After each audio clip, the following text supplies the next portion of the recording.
Bismillah. Assalaamu calaykum. Waxaa ila sawirataa oo ila suuraysataa in dunidu dhan ay ku wada joogaan hal hool ama hal meel.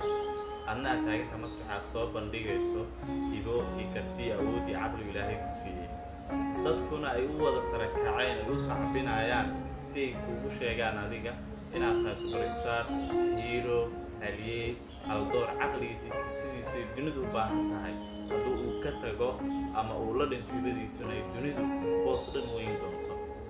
bal sawiro dareenka aad dareemi karto xilliga ama noocaad dareen aad dareemi karto qaybta hoose ugula soo wadaag.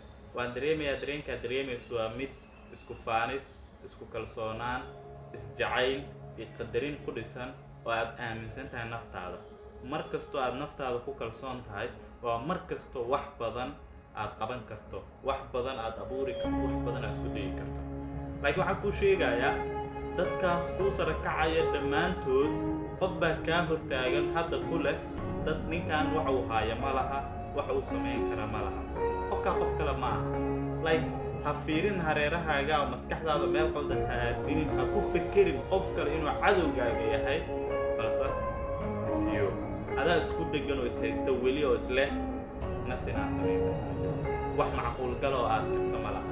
waa yar tahay, waa liidataa, waxaad heli karta ma laha. laakiin mid baan kuu sheegayaa, isku kalsoonaantu waxay sheegaysaa inaad tahay qof iska adag oo wax walba samayn kara.